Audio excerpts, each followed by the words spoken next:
Minimum oil content circuit બ્રેકરના ગેરફાયદાઓ સમજાવો. તો કે આર્ક કંટ્રોલ ડિવાઇસ અને કોમ્પેક્ટ ઇન્સ્યુલેશન વ્યવસ્થાના કારણે ઇન્ટરપ્ટર યુનિટ તમારું બલ્ક ઓઇલ સર્કિટ બ્રેકર કરતાં યાંત્રિક રીતે વધુ જટિલ બને છે. હવે સોલિડ ઇન્સ્યુલેશન સામગ્રી એટલે કે ઘન ઇન્સ્યુલેશન મટીરિયલ જેમ કે પોર્સેલિન, એપોક્સી અથવા તો બેકેલાઇટનો ઉપયોગ કરવામાં આવે છે અને ખાસ આર્ક કંટ્રોલ ચેમ્બરનો ઉપયોગ કરવાના કારણે ઉત્પાદન ખર્ચમાં વધારો થાય છે.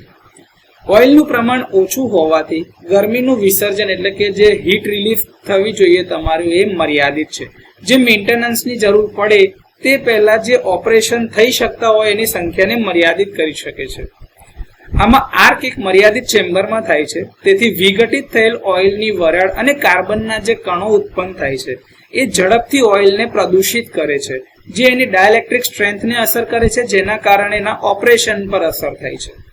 હવે જો કે ઓછી માત્રાની અંદરમાં છતાં પણ મિનિમમ ઓઇલ કન્ટેન્ટ સર્કિટ બ્રેકરની મેન્ટેનન્સ અથવા તો જાળવણી માટે યોગ્ય ઇન્સ્યુલેશન અને આર્ક ક્વેન્ચિંગ સુનિશ્ચિત કરવા માટે કાળજીપૂર્વક ઓઇલનું સફાઈ એટલે કે ક્લિનિંગ અને ઓઇલનું રિફિલિંગ કરવાની જરૂરિયાત પડે છે. આ એમઓસીબીનો ઉપયોગ સામાન્ય રીતે 132 કિલોવોલ્ટ સુધી થાય છે.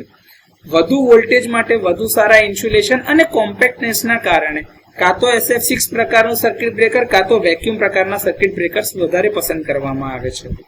હવે આ બંધ ઓઇલ ચેમ્બરમાં ભારે ફોલ્ટ દરમિયાન દબાણ ઝડપથી વધી શકે છે, જેના માટે અસરકારક પ્રેશર રિલીફ વ્યવસ્થાની એક્સ્ટ્રા જરૂરિયાત ઉત્પન્ન થાય છે અથવા તો જરૂર પડે છે. તો મિનિમમ ઓઇલ કન્ટેન્ટ સર્કિટ બ્રેકરના આ થોડા ઘણા ગેરફાયદાઓ છે.